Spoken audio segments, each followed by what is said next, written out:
I sat at that mahogany dinner table watching Uncle Harold wave his fork around like a conductor's baton, announcing to our entire extended family that I should learn from Cousin Jake's incredible real estate success, instead of wasting time with my silly little business ventures.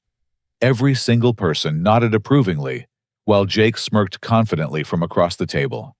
My parents looked embarrassed, staring down at their plates. Grandmother patted Jake's hand, proudly, beaming at her golden grandson. The humiliation burned through my chest, but I stayed quiet, knowing something they didn't. The rental contract folded in my jacket pocket bore Jake's signature under my company's name. Tonight, everything would change. Growing up in the Patterson family meant living in Jake's shadow, and tonight proved nothing had changed. I pushed the green bean casserole around my plate, listening to Uncle Harold's booming voice fill the dining room of my grandmother's Victorian home. The same floral wallpaper that had witnessed decades of family gatherings now seemed to mock me with its cheerful pattern. Miller here could really benefit from understanding how Jake built his empire from nothing. Harold continued gesturing toward me with his wine glass. 3 apartment complexes, 2 commercial buildings, and now that stunning luxury development downtown. What are you up to these days, Miller? Still playing around with that little hobby business? The condescension in his voice transported me back to childhood birthday parties, where Jake received praise for my science fair projects, my academic achievements, even my little league home runs. Somehow, Jake always managed to be standing nearby when adults handed out compliments, and they naturally assumed the praise belonged to him. My cousin sat there in his perfectly pressed button-down shirt, nodding modestly, as if accepting well-deserved recognition. His blonde hair was styled with expensive product, and that new Rolex caught the chandelier light every time he reached for his water glass. Jake had always possessed an effortless charm that made adults gravitate toward him, while I preferred staying in the background, working quietly on my projects. Jake's latest acquisition is absolutely brilliant. Aunt Sarah chimed in, cutting her prime rib with surgical precision. Tell them about the financing strategy you used, sweetheart. Jake cleared his throat, launching into a detailed explanation about leveraging existing assets to secure favorable loan terms, utilizing established vendor relationships to reduce construction costs, and implementing innovative property management systems to maximize rental income. Every word he spoke described techniques I had developed over the past 3 years, building my property management company from the ground up. I had started Patterson Property Solutions quietly, without fanfare or family announcements. The business began with a single duplex I purchased, using my savings from years of working construction jobs during college. While my relatives assumed I was figuring things out, I was actually learning every aspect of real estate investment, from property rehabilitation to tenant screening to financial analysis. My parents, David and Linda Patterson, sat at the far end of the table, occasionally glancing in my direction with expressions mixing disappointment and resignation. They had never understood why I chose to work with my hands instead of pursuing the corporate career path they had envisioned. Meanwhile, Jake's parents, Harold and Sarah, practically glowed with pride as their son continued describing his innovative approaches to property acquisition. The key is building relationships with reliable contractors, Jake explained, swirling his wine. I've cultivated partnerships with the best electricians, plumbers, and general contractors in the city. They give me priority scheduling and competitive pricing because they know I'll provide consistent work. Those contractors were mine. I had spent months earning their trust, proving my reliability by paying promptly and treating their crews with respect. Tommy Rodriguez, my primary electrician, had become a close friend after I helped his family navigate a difficult insurance claim. Susan Chen handled my plumbing needs and often brought her kids to job sites so I could teach them about tools and construction. These relationships represented years of genuine connection, not business transactions. My sister Emma shifted uncomfortably in her chair, avoiding eye contact when Jake mentioned specific contractor names.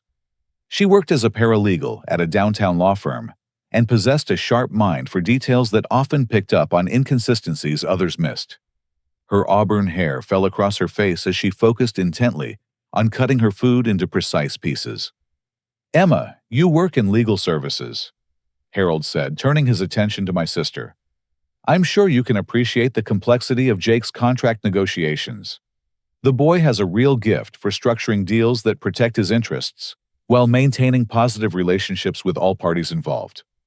Emma nodded slowly, but her green eyes held a troubled expression I couldn't quite interpret.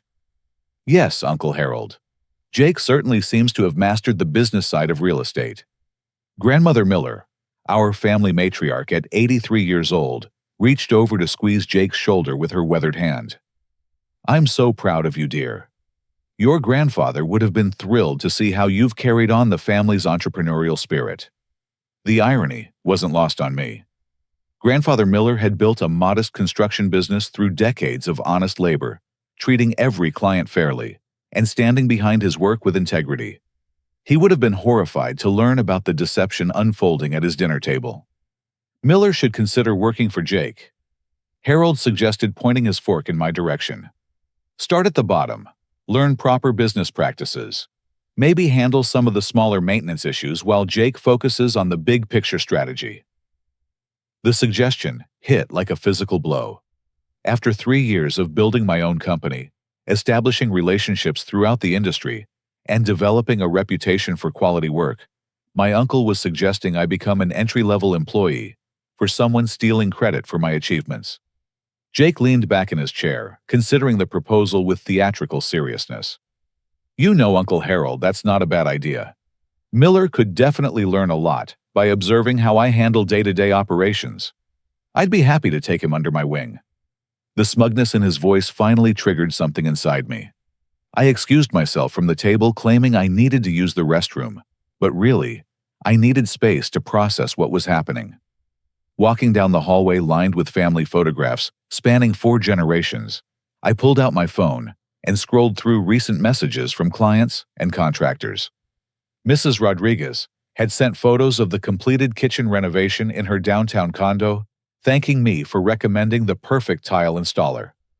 The Williamson family had left a 5-star review, praising my attention to detail during their basement finishing project. These were my accomplishments, my relationships, my reputation.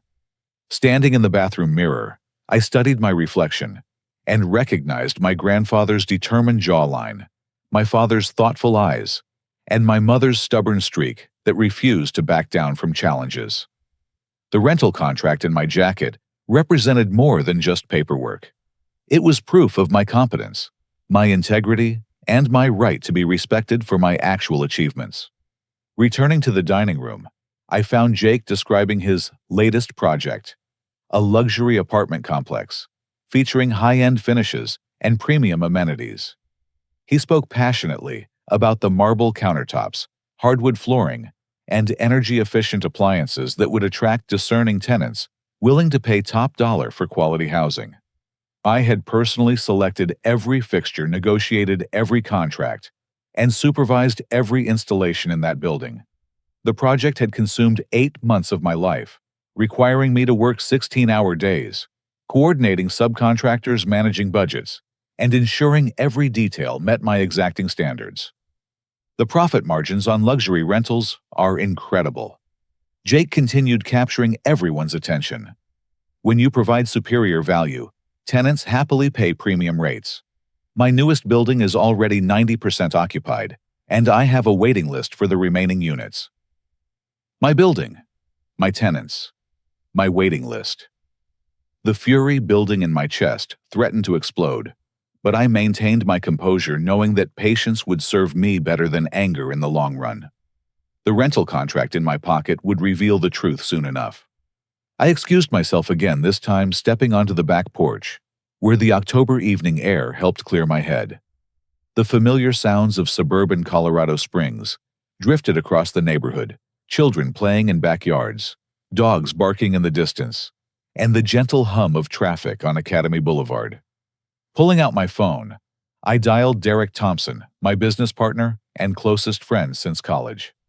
Derek handled the financial side of Patterson Property Solutions, while I focused on operations and client relationships. His analytical mind and attention to detail had saved us from several costly mistakes during our early days. "Miller, what's going on?" Derek answered on the second ring. "You sound stressed." "I need you to tell me about any interactions you've had with Jake Patterson over the past few months," I said, keeping my voice low to avoid being overheard through the dining room windows. Derek paused, and I could hear papers shuffling in the background. "Your cousin Jake, yeah. He came by the office about 4 months ago. Said he was your senior partner and needed access to our client files and vendor contact lists for a family business expansion project." My stomach dropped. "What exactly did you give him?" "Miller, he knew details about our projects that only someone with inside access would know. He mentioned the Henderson renovation by name, knew about our issues with the city permit office, even asked about Mrs. Patterson's payment schedule specifically. I figured you had brought him in as an investor or partner, and forgot to mention it. The Henderson renovation had been particularly challenging, involving historical preservation requirements and complicated zoning issues. Only Derek and I knew the intimate details Jake had apparently discussed. Someone had been feeding him information from inside my business. Derek, I need you to pull our records and tell me exactly what information Jake accessed." "Hold on." Derek's keyboard clicked rapidly. "Jesus, Miller. He copied our entire contractor database, downloaded 3 months of financial statements, and requested access to our business insurance information. He said he needed to verify coverage limits for the partnership agreement you were finalizing." Partnership agreement. The phrase echoed in my mind as I realized the scope of Jake's deception. He hadn't simply been taking credit for my work. He had been positioning himself as my business partner, using my reputation and relationships to advance his own agenda. "There's more," Derek continued. "Jake mentioned he was handling negotiations with several of our regular vendors. He said you wanted him to secure better pricing for upcoming projects. I gave him contact information for Rodriguez Electric Chen Plumbing and Morrison General Contracting. Those were my core vendors' relationships I had cultivated through years of consistent work and fair dealing. Tommy Rodriguez trusted me enough to extend credit during cash flow challenges. Susan Chen had recommended me to her extended family, resulting in several profitable projects. Bob Morrison had become a mentor, sharing decades of construction wisdom that helped me avoid costly mistakes." "Did Jake ask for anything else?" "Our business license information, tax ID numbers, and banking details. He claimed the lawyers needed everything for the partnership paperwork. Miller, if you didn't authorize this." "I didn't authorize anything," I said, feeling the full weight of betrayal settling over me. "Jake has been impersonating me, or claiming to be my partner without my knowledge or consent." The implications were staggering. If Jake had used my business credentials to secure material services or financing, I could be legally responsible for debts I never incurred. Worse, my reputation in the construction industry could be destroyed if vendors believed I was connected to any questionable dealings. Returning to the dining room, I found the family discussing Jake's expansion plans with obvious enthusiasm. Uncle Harold had pulled out his checkbook and was asking about minimum investment amounts. Aunt Sarah was inquiring about expected returns on their potential contribution. Even my parents were leaning forward with interest, discussing the possibility of refinancing their mortgage to participate in Jake's lucrative opportunities. The beauty of real estate investment, Jake explained, is that it provides steady passive income while building long-term equity. My properties generate enough rental income to cover all expenses, plus a healthy profit margin. Investors can expect returns of 12 to 15% annually, which beats any traditional savings account or stock market investment. Those returns came from my meticulous management, my relationships with reliable tenants, and my ability to maintain properties efficiently while keeping vacancy rates low. Jake was essentially selling shares in my business success without my knowledge or consent. Emma caught my eye from across the table, her expression troubled. When Jake paused to answer Harold's question about property insurance, she leaned toward me and whispered, "We need to talk privately." The urgency in her voice suggested she knew something important, something that could shed light on the full extent of Jake's deception. I nodded slightly, indicating I understood the need for discretion. My phone buzzed with a text message from Madison, my girlfriend of 2 years. Saw Jake's social media post about expanding the family business empire. Thought you were keeping your company private. Call me when you get a chance. Jake had been posting about my business on social media, claiming credit publicly for achievements that represented years of my hard work and dedication. The violation felt deeply personal, as if he had stolen pieces of my identity and was wearing them like borrowed clothes. Miller looks a bit overwhelmed, Harold observed, studying my expression with concern. This is probably a lot to absorb. Real estate investment involves complex financial concepts that take time to understand fully. The condescension in his voice rekindled my anger, but I forced myself to remain calm. Emotional outbursts would only reinforce their perception of me as the family's underachiever, while measured responses would better serve my interests when the truth finally emerged. I'm just processing all this new information, I replied carefully. It's fascinating to hear about Jake's business strategies. Jake smiled beneficently, clearly enjoying his role as the family's successful entrepreneur. Don't worry, Miller. Everyone starts somewhere. The important thing is being willing to learn from people who've already achieved success. The irony was almost unbearable. Jake was offering to teach me lessons I had already learned through years of practical experience, using examples drawn directly from my own projects and achievements. He had become so comfortable with the deception that he genuinely seemed to believe his own fabricated narrative. Grandmother Miller raised her wineglass in a toast. To Jake's continued success, and to Miller's willingness to learn from his accomplished cousin. The family joined the toast enthusiastically, their glasses clinking together in celebration of achievements that belonged to me. I lifted my glass mechanically, going through the motions, while my mind raced through possible responses to the situation I found myself facing. The rental contract in my jacket felt heavier, with each passing moment, representing not just proof of Jake's lies, but evidence of my own accomplishments that had been stolen and repackaged for someone else's glory.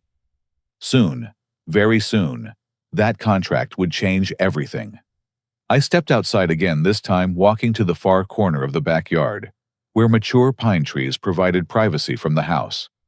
The October evening had grown cooler, and I could see warm light spilling from the dining room windows, where my family continued their animated discussion about investment opportunities. Opening my property management app, I scrolled through recent tenant communications and payment records. What I discovered made my blood run cold. Several of my most reliable tenants showed recent payments made to Jake Miller Enterprises instead of Patterson Property Solutions. Mrs. Patterson, an elderly widow who rented my downtown studio apartment, had made her October payment to an account I didn't recognize. Mr. and Mrs. Davidson, young professionals who occupied my renovated duplex, had also redirected their payments.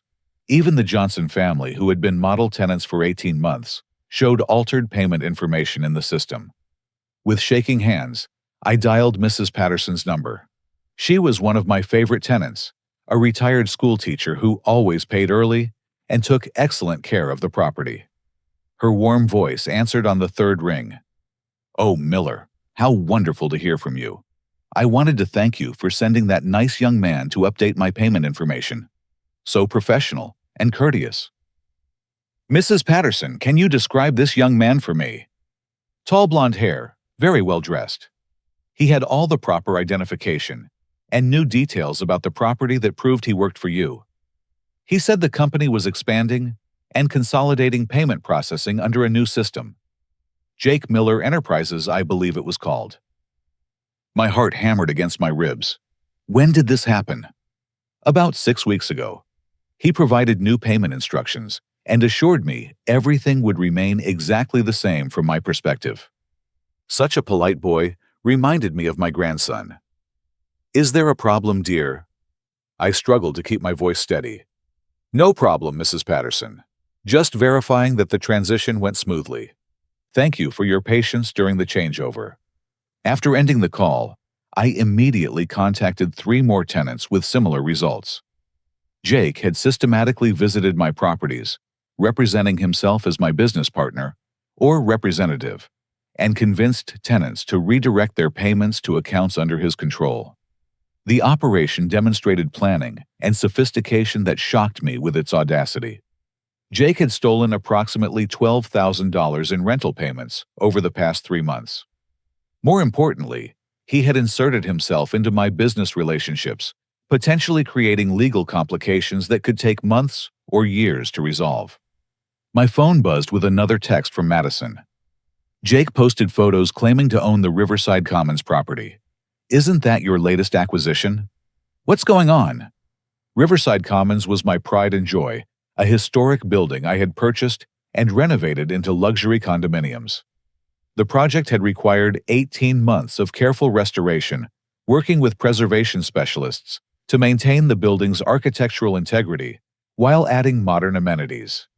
I had personally supervised every phase of construction, from foundation repairs to rooftop garden installation. Opening Jake's social media profile, I found professional photographs of Riverside Commons with captions describing his latest acquisition and vision for adaptive reuse of historic properties. The images showed the building's distinctive red brick facade, custom ironwork, and landscaped courtyard that I had designed and installed myself. Comments from family members praised Jake's eye for quality properties and innovative renovation approach. Uncle Harold had shared the post with his own network, describing his talented nephew's success in high-end real estate development. The violation felt deeper than financial theft. Jake had appropriated not just my money and credit, but my creative vision, my aesthetic choices, and my professional identity. He was living in a fantasy where my achievements belonged to him, and somehow he had convinced our entire family to share that delusion. Returning to the house, I found Jake holding court in the living room, showing architectural drawings spread across the coffee table. The family gathered around him with obvious fascination, pointing at specific features and asking detailed questions about the design process. "This is my next project," Jake announced proudly. A mixed-use development combining retail space on the ground floor with luxury apartments above. The location is perfect, right in the heart of downtown's revitalization district. I recognized those drawings immediately. They represented 6 months of work with architects, city planners, and zoning officials to develop a complex proposal for a challenging urban site. I had commissioned the designs using my own funds, working closely with the architectural team to balance historical preservation requirements with modern functionality. The financing is already secured. Jake continued, and we break ground next spring. This project will really establish our company as a major player in downtown development. Our company. He had progressed from taking credit for my individual achievements to claiming ownership of my entire business enterprise. The family hung on every word, clearly impressed by the scope and ambition of the development project. My father leaned forward to examine the drawings more closely. "Jake, this is remarkable. The attention to detail, the way you've integrated the building with the surrounding streetscape. You've really matured as a businessman." Those design elements had emerged from countless hours of walking the neighborhood, talking with local business owners, and studying successful mixed-use developments in other cities. I had insisted on specific materials, window configurations, and pedestrian-friendly features that would enhance rather than disrupt the existing community character. Emma watched my face carefully as Jake described his design philosophy and development approach. Her paralegal training had taught her to notice inconsistencies and read body language skills that were clearly picking up signals the rest of the family missed. "Jake, where did you find the architectural firm?" Emma asked innocently. "These drawings show exceptional understanding of historical preservation requirements." Jake hesitated for just a moment before naming the firm I had actually hired. "Morrison and Associates. They specialize in adaptive reuse projects and have extensive experience with city planning departments." "Interesting," Emma replied. "Miller, didn't you mention working with architects recently? I could have sworn you mentioned that same firm name. The question hung in the air while Jake scrambled for an explanation. Miller and I have been collaborating on several projects. He's been very helpful with some of the smaller details while I handle the overall strategy and client relationships. Collaborating. Jake had transformed his theft into a partnership narrative, positioning himself as the senior executive, while relegating me to a subordinate support role. The audacity was breathtaking, but I had to admit, it was also clever. By acknowledging my involvement while minimizing my contribution, he deflected suspicion while maintaining his elevated status. Aunt Sarah pulled out her phone to take pictures of the architectural drawings. I want to show these to my book club. They'll be so impressed that my nephew is transforming downtown Colorado Springs. My downtown. My transformation. My vision for breathing new life into neglected urban spaces while respecting the history and character that made them special. Jake was receiving credit for dreams I had harbored since childhood, walking past empty buildings with my grandfather and imagining the possibilities they contained. The rental contract in my jacket felt like it was burning a hole through the fabric. Soon, everyone in this room would learn the truth about Jake's real estate empire and my actual role in building it. The revelation would shatter illusions and force uncomfortable conversations about family dynamics, trust, and the difference between achievement and appropriation. But timing mattered. I needed to choose the right moment for maximum impact, when Jake's deception was most evident, and the family was most receptive to accepting difficult truths about their golden boy's fraudulent success. I caught Emma's attention and nodded toward the kitchen, indicating I needed to speak with her privately. She understood immediately and excused herself to help clear dessert plates, creating a natural opportunity for us to step away from the group. The kitchen retained the warm, homey atmosphere I remembered from childhood visits, with yellow walls, white cabinets, and the same ceramic rooster collection grandmother had been accumulating for decades. The familiar environment provided a stark contrast to the shocking conversation Emma and I were about to have. Miller, I need to tell you something, Emma whispered urgently, checking to ensure we weren't being overheard. Jake showed me some documents about 3 months ago. Legal papers with your signature authorizing him as co-owner of several properties. The blood drained from my face. What exactly did these documents say? Emma pulled out her phone and scrolled through her photo gallery. I took pictures because something felt wrong about the whole situation. Jake swore me to secrecy, said you were going through some personal issues, and needed him to help manage the business temporarily. The photos showed partnership agreements, loan modification documents, and property transfer forms, all bearing what appeared to be my signature.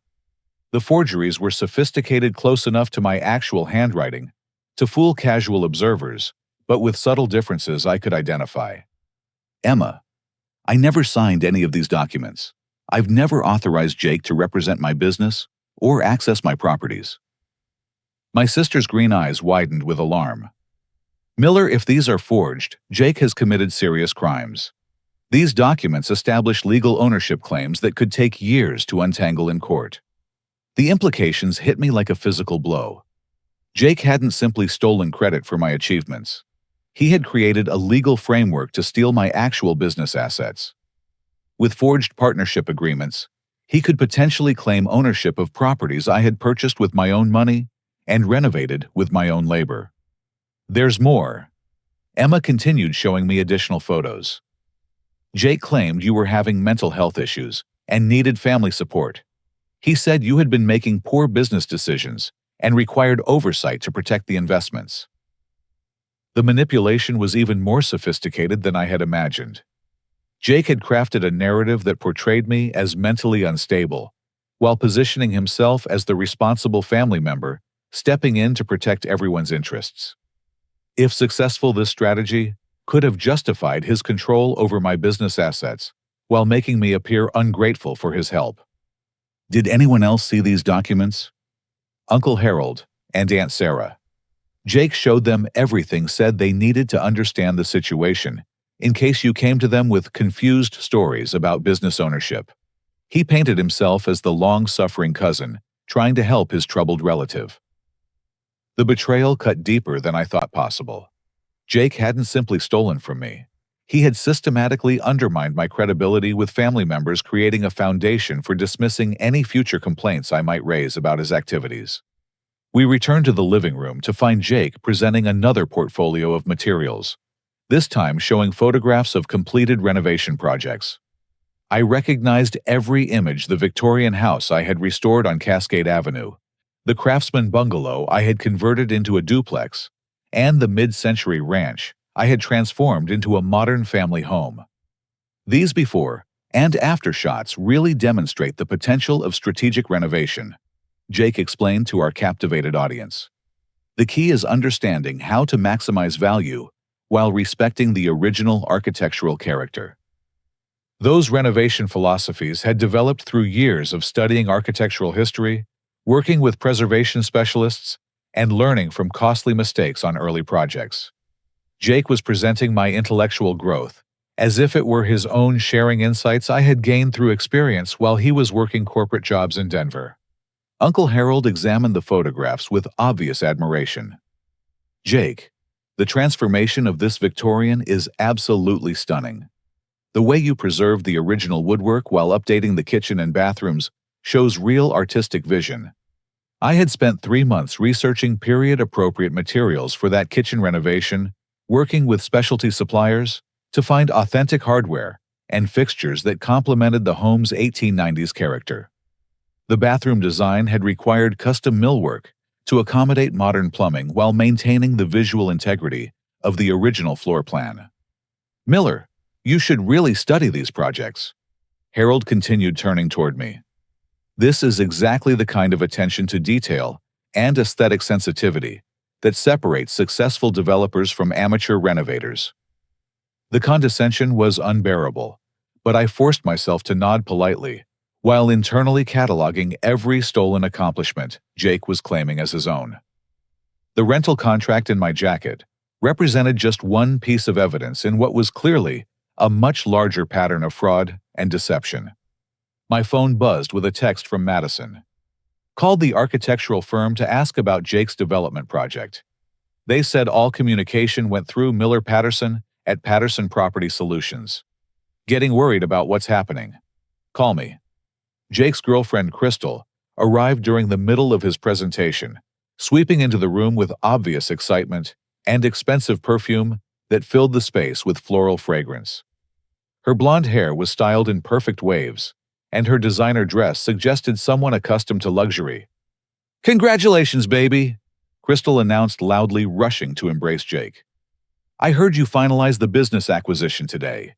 This calls for champagne." Business acquisition. The phrase echoed through the room as family members exchanged confused glances.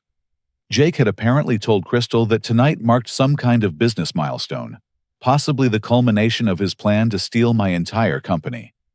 "Crystal will celebrate later," Jake said quickly, clearly uncomfortable with her premature announcement. "I'm just sharing some project updates with the family." But Crystal was too excited to be deterred. "Don't be modest. You've worked so hard to position yourself as the senior partner. Tonight is the night you finally get the recognition you deserve." Senior partner. The words confirmed my worst fears about Jake's ultimate intentions. He had been maneuvering to steal not just credit for my work, but actual legal control of my business assets. My parents began asking questions about this acquisition, clearly confused about developments they hadn't been informed about previously. Jake scrambled to deflect their inquiries, while Crystal continued gushing about his brilliant business strategy and well-deserved success. "Harold, you mentioned wanting to invest," Jake said, attempting to redirect the conversation. "Perhaps we should discuss the details of your potential contribution to the expansion fund." Uncle Harold pulled out his checkbook with obvious enthusiasm. "I was thinking $50,000 as an initial investment. Based on the returns you've described, that should generate substantial income while supporting the family business growth." $50,000. Harold was preparing to write a check based on Jake's fraudulent claims about business ownership and profitability. If that transaction proceeded, Jake would have stolen money, not just from me, but from other family members who trusted his representations about investment opportunities. The situation had escalated beyond simple credit theft into active fraud involving multiple victims. Jake's crimes were multiplying with each passing moment, creating legal consequences that would soon become impossible to ignore or dismiss. Emma watched my face carefully, clearly, understanding that the evening was approaching a critical turning point. Her paralegal experience had taught her to recognize when legal situations were spiraling toward serious criminal liability. The rental contract in my jacket felt heavier than ever, representing not just evidence of Jake's deception, but proof that I possessed the tools necessary to expose his entire fraudulent enterprise before it could cause further damage to my family or business reputation. I excused myself once more this time, walking directly to my car in the driveway, where I could make private phone calls without risk of being overheard. The October night had grown cold enough that my breath created small clouds in the air, and streetlights cast long shadows across the quiet residential neighborhood. Frank Morrison. My attorney answered his emergency line on the fourth ring. Frank had handled the legal work for several of my property acquisitions and understood the intricacies of my business structure better than anyone else. His gravelly voice carried decades of experience dealing with complex real estate disputes. "Miller, this better be important. I was watching the Broncos game with my grandson. Frank, I need you to tell me if anyone has filed legal paperwork attempting to establish ownership claims on my business assets." Hold on. I could hear papers rustling and computer keys clicking. Jesus Christ, Miller. Someone filed partnership establishment documents with the county clerk's office 6 weeks ago. The papers claim you entered into a 50-50 partnership agreement with Jacob Miller Patterson, effective immediately. My worst fears were confirmed. Jake had created legal documentation that could potentially give him legitimate ownership claims to properties I had purchased with my own money and developed through my own labor. Frank, I never signed any partnership agreement. I've never even discussed business collaboration with Jake. Miller, these documents look official. Professional letterhead, notarized signatures, even corporate seal impressions. If these are forgeries, we're talking about felony fraud charges that could result in federal prison time. Federal prison time. The scope of Jake's crimes was far more serious than I had initially realized. He hadn't simply told lies about his accomplishments. He had created fraudulent legal documents that could potentially steal hundreds of thousands of dollars in real estate assets. There's more, Frank continued. Someone also filed loan modification requests on 3 of your properties claiming partnership authorization to restructure existing mortgages. The applications show your signature approving changes to payment schedules and interest rates. Jake had been using forged documents to manipulate my existing loans, potentially creating financial obligations I wasn't aware of. If he had successfully modified mortgage terms without my knowledge, I could be facing unexpected payment increases or altered contract conditions that might affect my ability to maintain the properties. Frank, what do I need to do to protect myself? First, gather every piece of evidence you can find documenting Jake's fraudulent activities. Second, file a police report immediately. Third, contact your bank and mortgage companies to freeze any pending transactions until this gets sorted out. I explained the situation with stolen rent payments, forged documents, and Jake's claims about business ownership. Frank listened carefully, occasionally asking clarifying questions about dates, amounts, and specific properties involved. Miller, this is organized fraud involving multiple felonies: identity theft, forgery, mail fraud, wire fraud, and possibly conspiracy charges if other people are involved. You need to understand that Jake is facing serious federal criminal charges if prosecutors decide to pursue this case. The gravity of the situation settled over me like a heavy blanket. Jake wasn't simply an opportunistic liar taking credit for my work.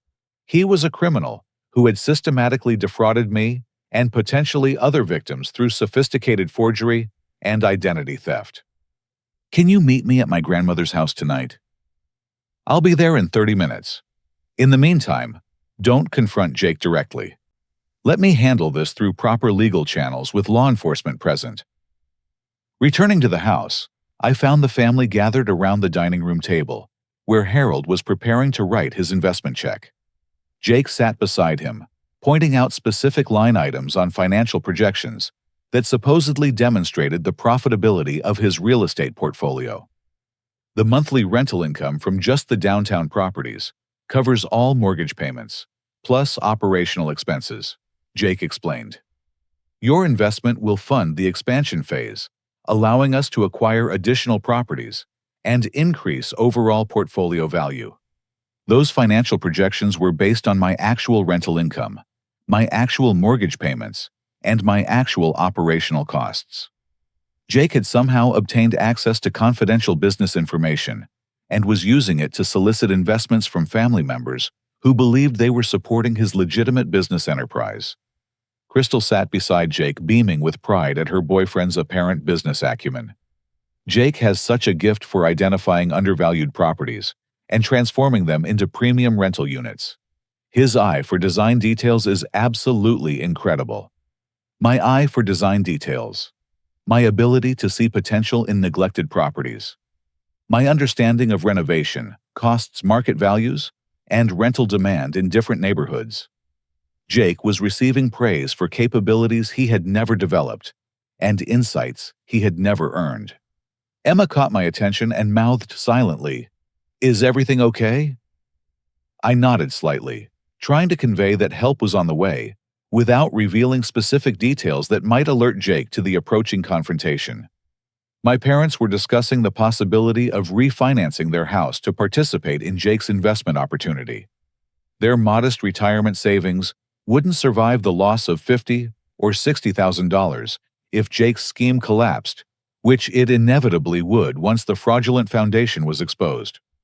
"Harold, before you write that check," I said carefully, "I think everyone should understand exactly what they're investing in." Jake looked up sharply, his confident expression flickering with the first hint of concern I had seen all evening. "Miller, the adults are discussing serious financial decisions. Perhaps you should let Harold make his own choices about investment opportunities." The condescension in his voice triggered a wave of anger that I struggled to control. Jake was treating me like a child, while actively stealing my life's work and soliciting fraudulent investments from my own family members. "I think Miller raises a valid point," Emma interjected smoothly. "Full transparency is essential for any major financial commitment.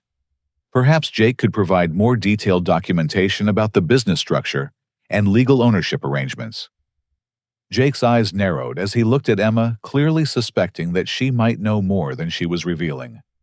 "Emma, I'm sure Harold appreciates your concern, but he's certainly capable of evaluating investment opportunities independently." "Of course," Emma replied sweetly. "I just think everyone would benefit from seeing the actual legal documents establishing business ownership, property titles, and partnership agreements. Standard due diligence for any investment decision." The tension in the room was becoming palpable as Jake realized that his carefully constructed narrative was facing unexpected scrutiny. He glanced toward the door, and I noticed perspiration beginning to form on his forehead, despite the comfortable temperature in the house. My phone vibrated with a text from Frank. "Police are en route. Detective Rodriguez and FBI Agent Thompson. Keep Jake in the house until they arrive." FBI Agent Thompson. Frank had contacted federal authorities, which meant Jake's crimes had crossed state lines or involved federal banking institutions. The situation was escalating beyond local fraud charges into territory that could result in decades of prison time. The rental contract in my jacket was about to become evidence in a federal criminal investigation. Soon, very soon, Jake's elaborate deception would collapse under the weight of law enforcement scrutiny and documentary evidence that proved his entire success story was built on lies, forgery, and theft. I stood up slowly, feeling the weight of every eye in the room focused on me. The dining room that had witnessed decades of family celebrations was about to become the setting for the most dramatic confrontation in our family's history. "Before Harold writes that check," I said, reaching into my jacket pocket, "I think everyone should see something interesting I found in my business files." Jake's face went completely pale as I pulled out the rental contract. "Miller, Whatever you think you're doing, this isn't the time or place for business discussions. Actually, Jake, I think this is exactly the right time. I unfolded the document and placed it on the table where everyone could see it. This is a rental agreement for the luxury apartment building Jake has been telling you about, the one he claims to own and manage. Harold leaned forward to examine the document. I don't understand. What's significant about a rental contract? Look at the signature line, I said, pointing to the bottom of the page.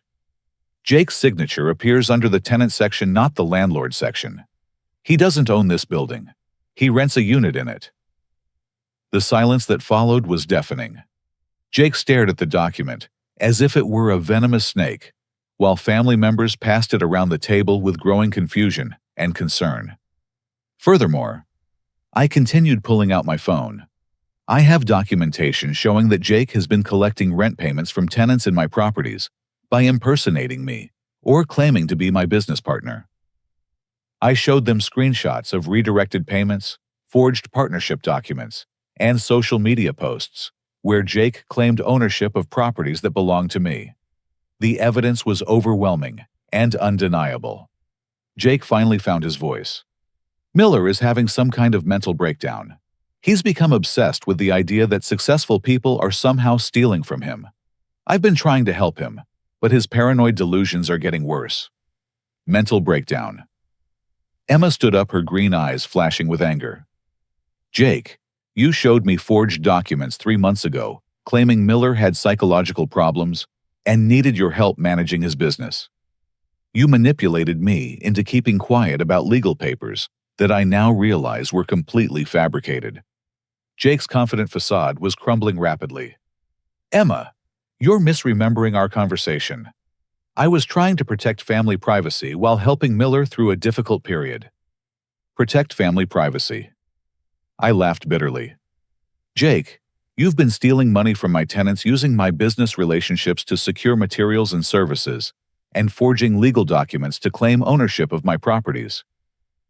Harold looked back and forth between Jake and me with growing alarm. Someone needs to explain what's happening here. Are you saying Jake has been lying about his business success? Before Jake could respond, my phone rang. It was Mrs. Patterson, my elderly tenant. Miller. I'm so sorry to bother you, but there's something strange happening. A different young man came to my apartment this evening, asking about rent payments. He said there had been some confusion about payment processing and needed to verify my records. Should I be concerned? I put the call on speaker so everyone could hear.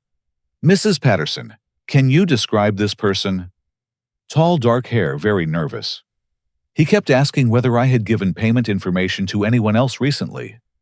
When I mentioned the nice blonde gentleman from your company, he became quite upset and said there had been some kind of fraud. Jake bolted toward the door, but I had anticipated his attempt to flee. Jake, I wouldn't recommend leaving right now. There are some people who want to speak with you. As if on cue, we heard car doors slamming in the driveway. Through the front windows, I could see unmarked police vehicles and men in suits walking toward the house. Jake Miller Patterson. Detective Rodriguez's voice carried through the closed front door. This is the Colorado Springs Police Department. We need to speak with you regarding fraudulent business activities. Jake's girlfriend, Crystal, looked around the room in panic. What's happening, Jake? What are they talking about? The doorbell rang, followed by authoritative knocking. Frank Morrison's voice joined the law enforcement officers. Miller, it's Frank. I'm here with Detective Rodriguez and FBI Agent Thompson. Jake made one last desperate attempt to control the narrative. Everyone needs to stay calm. Miller has fabricated evidence because he's jealous of my success. These police officers are going to realize that this is a family dispute, blown out of proportion. I opened the front door to admit Frank Detective Rodriguez and FBI Agent Thompson. The detective was a compact man with graying hair and intelligent eyes that immediately assessed the situation in the room. Agent Thompson was younger, wearing a crisp suit, and carrying a leather briefcase that probably contained evidence files. Mr. Patterson. Agent Thompson addressed Jake directly. We've been investigating fraudulent business activities involving identity theft forgery and wire fraud. We have warrants for your arrest based on evidence we've collected over the past several weeks. Jake's face went ashen. I want to speak with an attorney. That's certainly your right, Detective Rodriguez replied, producing handcuffs. You're under arrest for multiple counts of fraud, forgery, and identity theft. You have the right to remain silent. As the detective read Jake his rights, Agent Thompson addressed the rest of the family. Mr. Jake Patterson has been operating an extensive fraud scheme involving forged documents, stolen business credentials, and identity theft, affecting multiple victims across 3 states. 3 states. Jake's crimes extended far beyond what he had stolen from me. The FBI had apparently uncovered a pattern of fraudulent activity involving other victims in other locations. Harold Patterson. Agent Thompson continued, We understand you were preparing to write a check as an investment in what you believed was your nephew's legitimate business. That transaction would have constituted additional fraud, and your money would have been lost. Harold still held his checkbook, staring at it, as if seeing it clearly for the first time. Agent Thompson, are you saying Jake's entire real estate empire was fabricated? Mr. Patterson's business success was entirely fictitious. He used his cousin Miller's legitimate achievements to create a false identity as a successful real estate developer. Every property he claimed to own actually belongs to Miller Patterson's company. Crystal began crying as the full scope of Jake's deception became clear.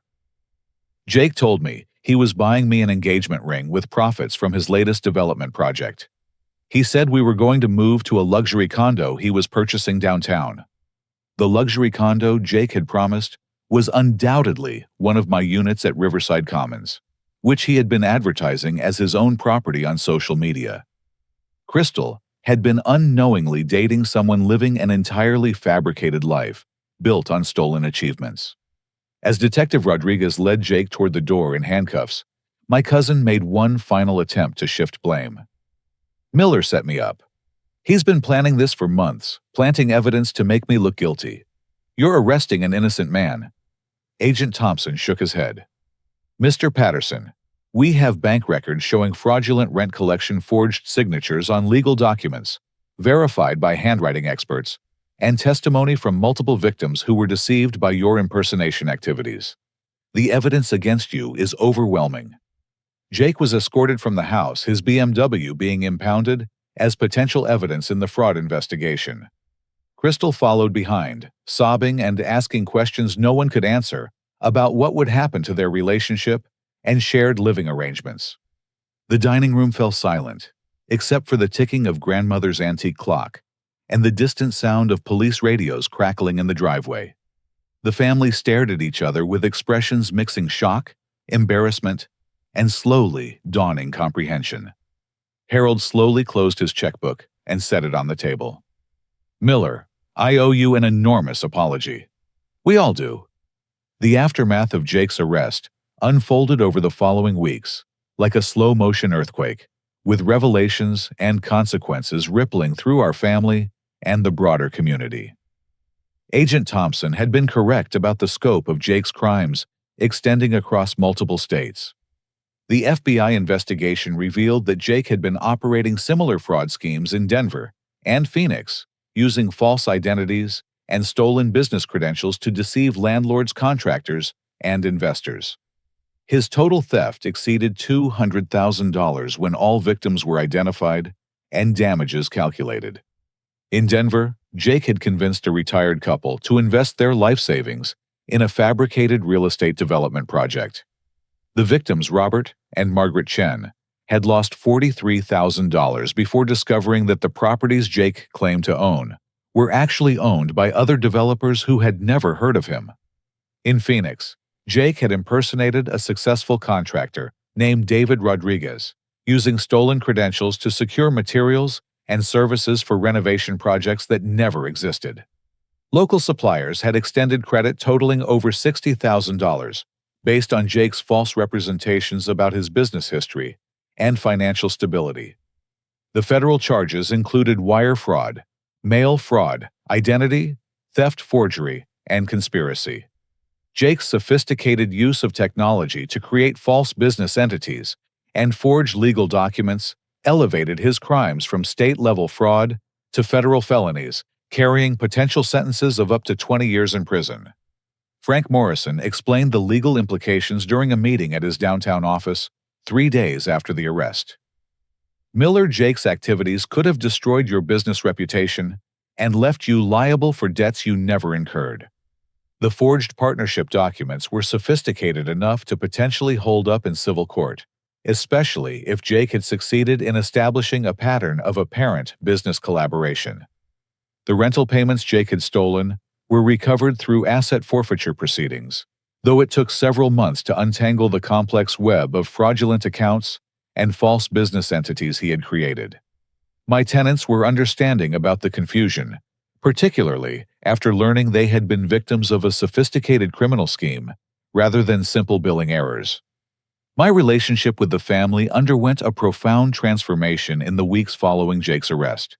The dynamic that had existed for decades, where Jake received automatic praise while I was dismissed as the underachieving cousin, collapsed completely as everyone struggled to process the reality of what had happened.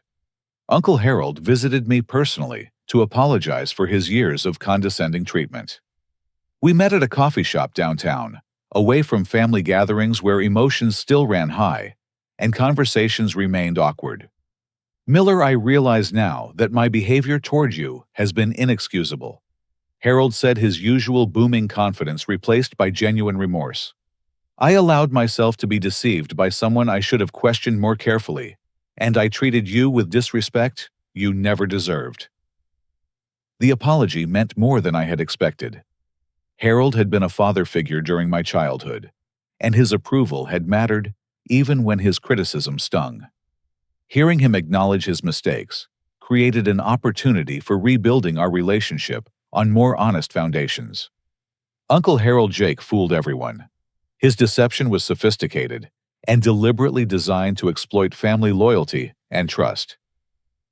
That may be true, but I should have paid more attention to your actual accomplishments, instead of assuming Jake's success was more impressive. You built a legitimate business through hard work and integrity, while I was praising someone living a complete lie. My parents also apologized, though their guilt seemed to run deeper than Harold's. They had spent years comparing me unfavorably to Jake, expressing disappointment in my choices while promoting his supposed achievements to friends and neighbors.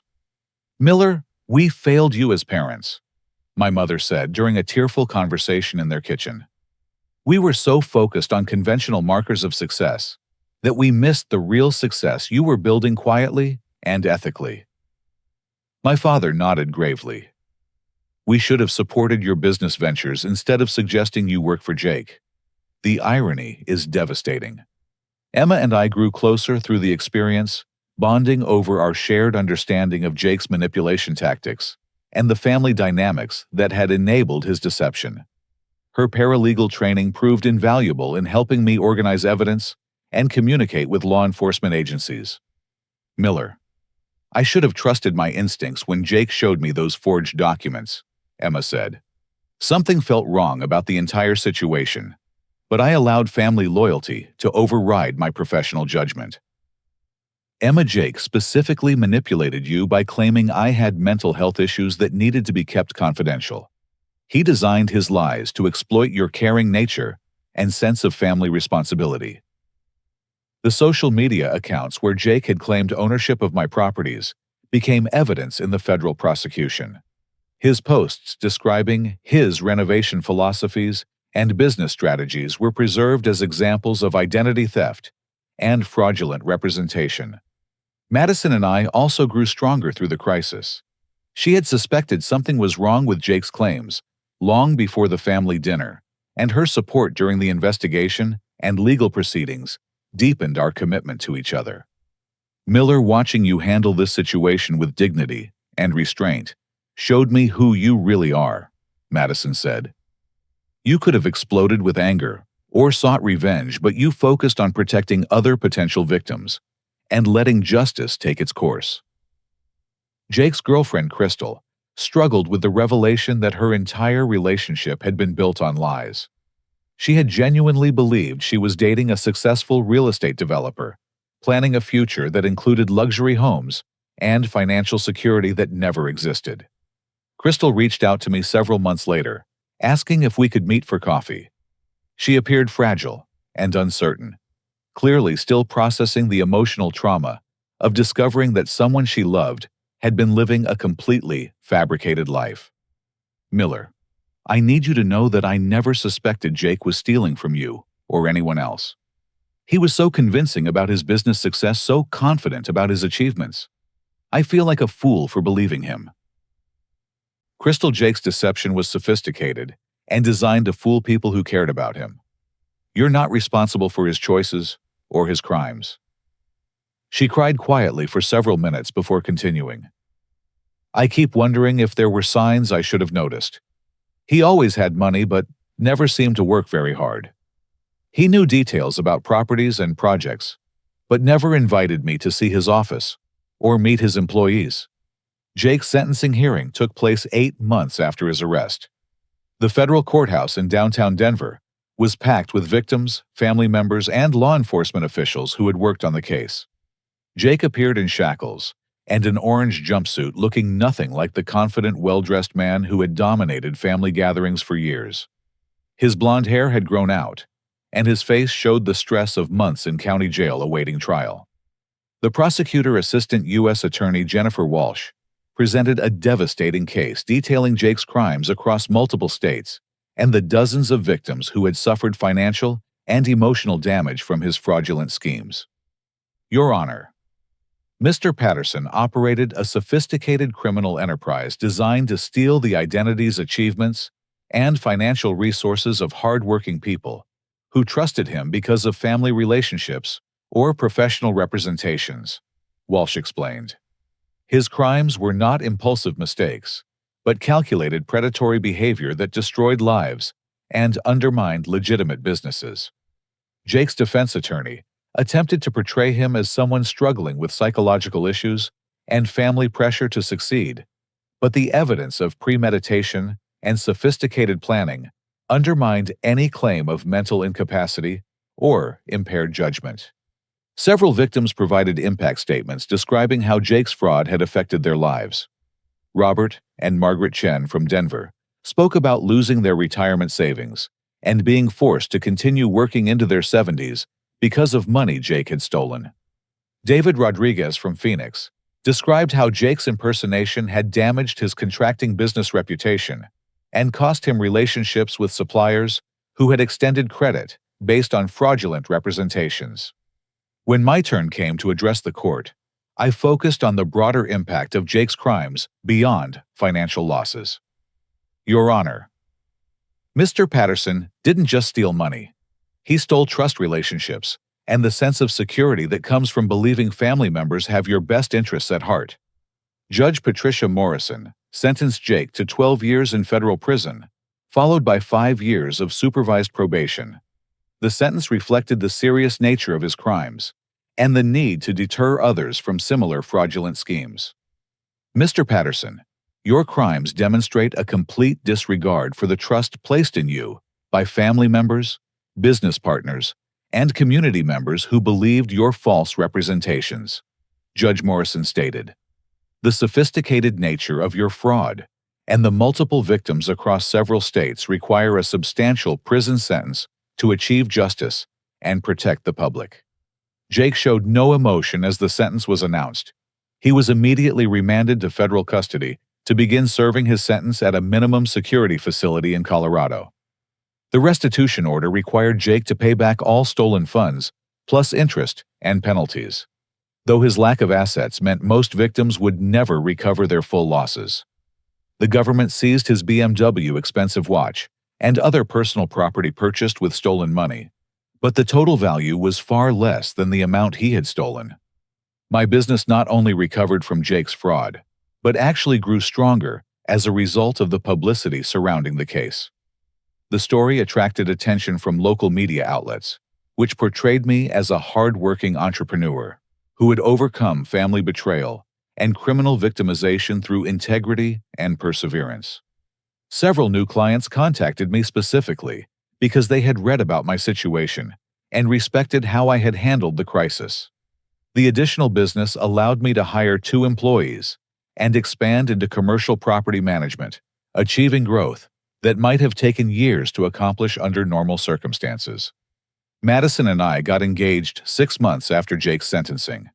The proposal took place at Riverside Commons, the historic building I had restored, and that Jake had falsely claimed as his own achievement.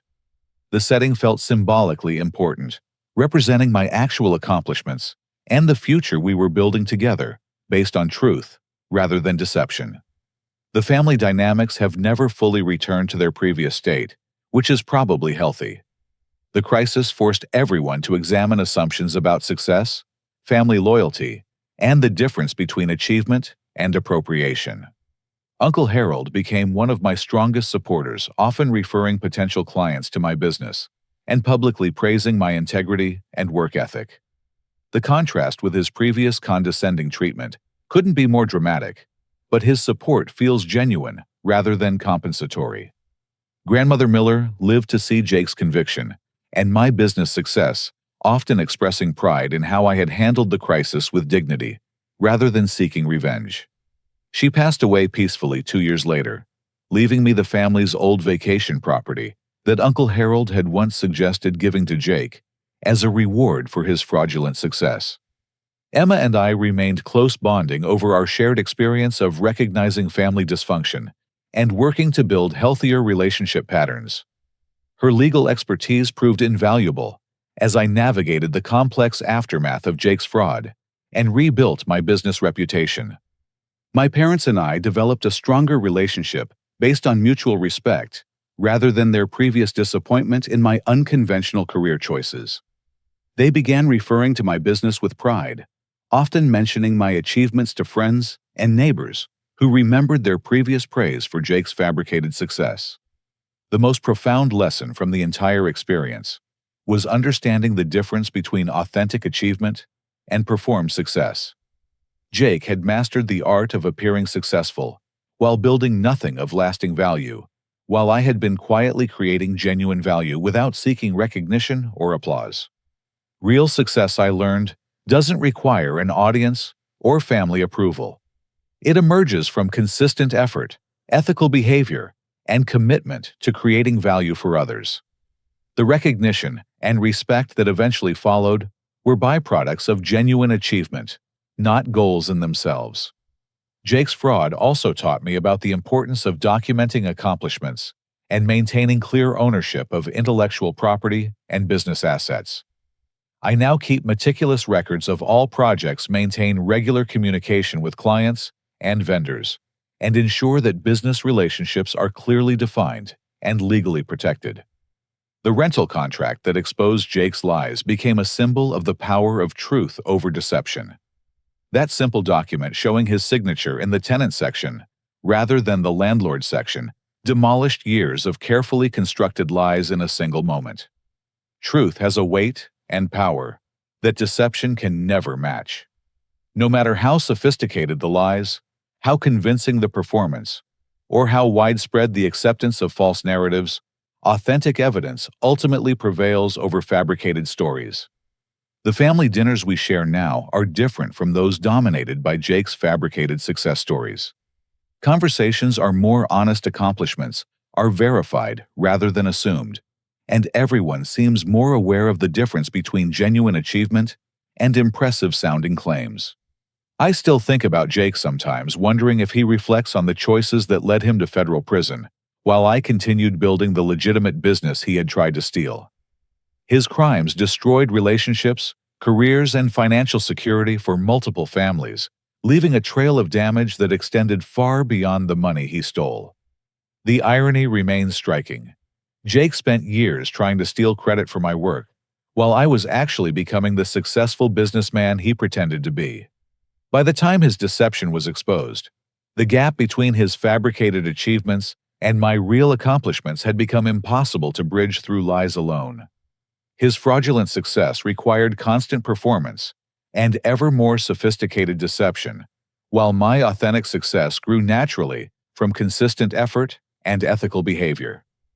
The difference between sustainable achievement and unsustainable fraud became obvious once the truth emerged. Today, Patterson Property Solutions manages over 50 residential and commercial properties throughout Colorado Springs. The business employs 6 people full-time and has earned recognition from industry organizations for innovative property management practices and commitment to community development.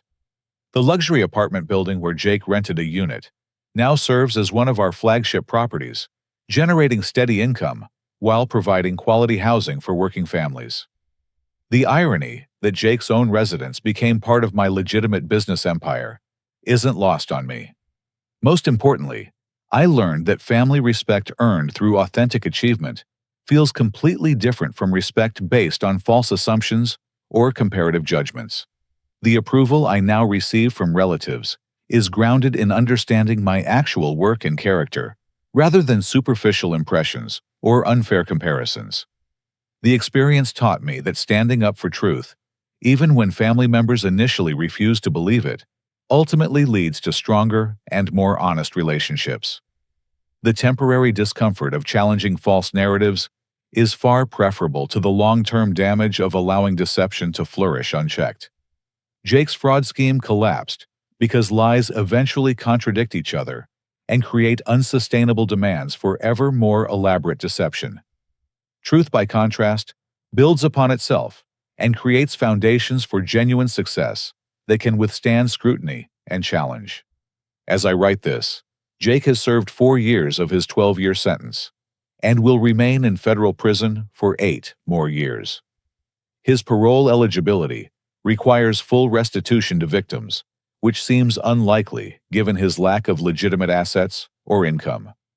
The vacation property grandmother left me has been renovated into a retreat center for families dealing with financial fraud and identity theft. The center provides resources, counseling, and legal assistance to help victims rebuild their lives and businesses after experiencing crimes similar to what Jake committed. Every month, families visit the retreat who are struggling with the aftermath of fraud committed by trusted relatives, business partners, or community members. Their stories remind me that Jake's crimes weren't unique, but part of a broader pattern of predatory behavior that exploits trust and family relationships. Working with fraud victims has reinforced my belief in the importance of documentation verification and maintaining healthy skepticism, even toward people we care about. Love and trust don't require abandoning critical thinking or ignoring warning signs that something might be wrong. The Retreat Center also provides programs for family members who, like my relatives, struggle with guilt about enabling fraudulent behavior or failing to recognize obvious signs of deception. Healing from financial fraud often requires entire families to examine relationship patterns and communication habits that may have contributed to the problem. Madison and I were married last year in a ceremony held at the Retreat Center, surrounded by family members who had learned to value authentic relationships over performed success. Uncle Harold walked Madison down the aisle, symbolically demonstrating how our family dynamics had transformed through crisis and recovery. Our wedding reception featured photos documenting the actual renovation projects I had completed over the years, creating a visual timeline of genuine achievement rather than fabricated success. The images showed the before and after transformations that Jake had once claimed as his own accomplishments. Jake was not invited to the wedding, obviously, but his absence felt appropriate rather than tragic. The family he had tried to impress through lies and theft was building new traditions based on honesty, mutual respect, and authentic achievement. The marriage represents not just our personal commitment, but a broader family commitment to supporting each other's real efforts, rather than being impressed by false performances or comparative achievements that diminish some members while elevating others. Looking back on that October evening when Jake's deception finally collapsed, I'm grateful for the rental contract that provided undeniable proof of his lies. But I'm even more grateful for the family members who were willing to acknowledge uncomfortable truths and rebuild relationships on more honest foundations. The experience taught me that authentic success doesn't require anyone else's approval or recognition, but it becomes more meaningful when shared with people who understand and appreciate the real effort and integrity it represents. Jake's fraud scheme ultimately failed because he was trying to steal something that couldn't be taken the satisfaction and confidence that come from genuine achievement. No amount of deception could give him the skills, knowledge, or character that authentic success requires. Real estate development, like most meaningful work, demands patience, persistence, and willingness to learn from mistakes. Jake wanted the recognition without the effort, the reputation without the character, and the success without the struggle that makes achievement meaningful. The rental contract that destroyed his fabricated empire represented more than legal evidence. It symbolized the difference between authentic ownership and fraudulent claims, between earned respect and stolen credit, between sustainable success and unsustainable deception. Today, when young entrepreneurs ask me for advice about building legitimate businesses, I always emphasize the importance of patience, documentation, and focusing on creating real value rather than impressive appearances. The recognition and respect that matter most come from people who understand the difference between authentic achievement and performed success. Jake's 12-year prison sentence will eventually end, but the legitimate business empire he tried to steal continues growing and creating value for clients, employees, and community members who benefit from quality housing and ethical business practices. The choice between building something real and stealing credit for someone else's work seems obvious in retrospect, but Jake's sophisticated deception demonstrates how family dynamics, social pressure, and personal insecurity can lead people toward increasingly destructive choices. I sometimes wonder what Jake could have accomplished if he had channeled his intelligence and charm toward legitimate business development rather than elaborate fraud schemes. His ability to understand complex real estate concepts and communicate effectively with potential investors could have served him well in honest endeavors.